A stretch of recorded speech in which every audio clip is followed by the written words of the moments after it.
안녕하세요. 미소교회 최준혁 목사입니다. 2024년 10월 7일 오늘 나에게 주시는 생명수 샘물 한 모금 시작하도록 하겠습니다. 시편 112편에 보면은 이제 하나님 할렐루야 여호와를 경외하고 계명을 크게 즐거워하는 자는 복이 있도다 선포합니다. 그의 후손도 땅에서 강성해지고 복이 있다 말씀하고요. 부와 재물이 그의 집에 있고 공의가 영구히 서게 된다. 이런 축복이 있습니다. 정직한 자들에게는 흑암 중에 있더라도 빛이 일어나고 자비롭고 긍휼이 많고 의로운 이로 산다는 것입니다. 은혜를 베풀고 꾸어주는 자는 잘되고 그 일을 정의로 행하게 될 것이다 합니다. 하나님의 계명 즐거워한 자는 영원히 흔들리지 않습니다. 영원히 하나님께 기억되고요. 흉한 소문을 두려워하지 않고 하나님을 의뢰하고 그의 마음을 굳게 정합니다. 마음이 견고하여 두려워하지 않고 그의 대적들이 보응을 받는 것을 하나님께 형벌을 받는 것을 마침내 보게 된다는 것입니다. 재물을 빈궁한 자들에게도 주고 그래서 의가 영구히 있고 그의 뿔이 영광 중에 들리로다. 뿔은 힘과 능력, 어떤 기세를 의미를 하는데요. 늘 영광 가운데 하나님이 높여주신다는 것입니다. 악인은 이를 보고 한탄하고 이를 갈면서 하지만 결국에는 회개하지 않기 때문에 소멸되고 악인들은 사라지게 될 뿐입니다. 신명기 22장 13절부터 누구든지 아내를 맞이하여 그에게 들어가노 그를 미워하여 비방거리를 만들어 누명을 씌우고 내가 이 여자를 맞이했더니 동침할 때 처녀가 아니었다 하면은 그 처녀의 부모가 처녀의 표를 얻어가지고 성문 장로들에게 가서 이제 억울함 호소하는 거죠.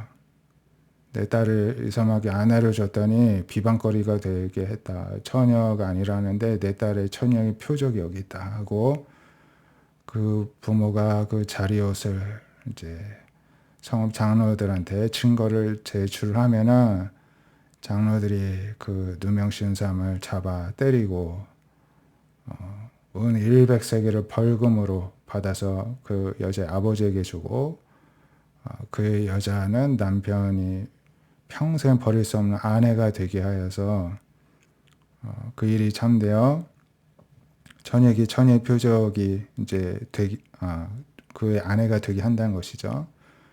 그리고 표적이 없으면은 그 처녀를 아버지의 집안에서 끌어내고 성읍 사람들이 그를 돌로 쳐 죽여라 이렇게 합니다. 굉장히 여성한테만 가혹하죠. 이는 그가 그의 아버지 집에서 창기 행동을 하여서 악을 행하였기 때문이다. 악을 제거해라 이렇게 이야기를 합니다. 어떤 남자가 유부녀와 동침한 것이 드러나면 남자 여자 다 죽여라. 그래서 악을 제거하라 이렇게 합니다. 처녀의 여자가 약혼한 후에 또 그 어떤 성적인 문란한 행위를 하면은 둘 다 쳐 죽여라 이렇게 이야기를 합니다. 만일 남자가 어떤 약혼한 처녀를 강간하면 그 강간한 남자만 또 죽여라. 여자에게는 죄가 없다. 이야기를 합니다.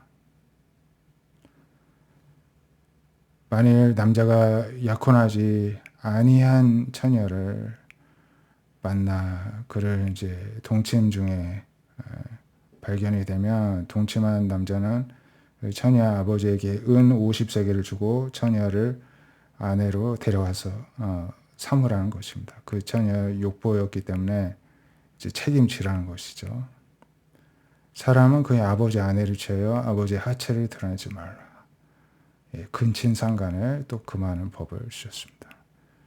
이게 좀 민망할 수 있는데 하나님께서는 이렇게 구체적으로 또 지침을 주셔서 이스라엘 가운데 어떤 문란한 악을 막게 하셨다는 것입니다. 고린도전서 7장 1절에는 남자가 여자를 가까이 아니하는 게 좋으나 음행을 피하기 위하여 남자마다 자기 아내를 두고 여자는 자기 남편을 두라 이렇게 말씀합니다. 남편 아내에 대한 의무를 다하고 아내도 마찬가지다. 아내는 자기 몸을 주장하지 못하고 남편이 하고 또 남편도 마찬가지로 자기 마음대로 하지 않고 아내에게 맡기는 것이죠. 서로 분방하지 말고 기도할 틈을 얻기 위해서 얼마 동안 하되 다시 합하라. 너가 절제 못함으로 사탄이 너를 심하지 못하게 하라. 말씀합니다. 이 말은 허락이요 명령은 아니다. 나는 모든 사람이 나아갔기를 원하노라. 이제 바울이 이제 자신처럼 홀로 지낼 수도 있다는 것이죠. 자, 각각 은사가 있다는 것입니다. 결혼하지 아니한 자들과 과부들에게 이런 나같이 그냥 지내는 것이 좋다. 하지만 절제할 수 없었거든. 결혼하라. 정욕이 불같이 타는 것보다는 결혼하는 것이 낫다. 이야기를 합니다. 그래서 예수님도 결혼 안 하셨잖아요. 바울도 결혼 안 했습니다. 홀로도 얼마든지 하나님 일 할 수 있고요. 또 하나님이 가정을 만드셨잖아요. 또 책임감 있게 가정을 이루었으면 또 책임을 다하라는 것입니다. 그것이 이제 하나님의 뜻이라는 것입니다.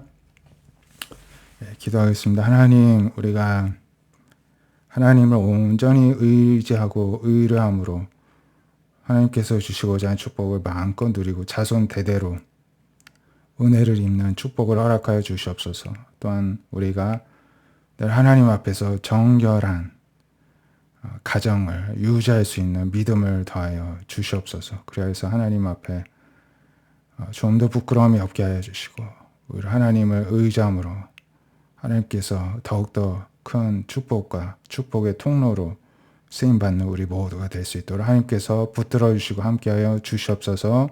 예수님의 이름으로 감사하며 기도드립니다. 아멘. 우리 모두가 오늘도 하나님의 말씀을 즐거워하고 기뻐함으로 하나님의 다스림을 받는 하루 되시기를 축복드립니다. 감사합니다.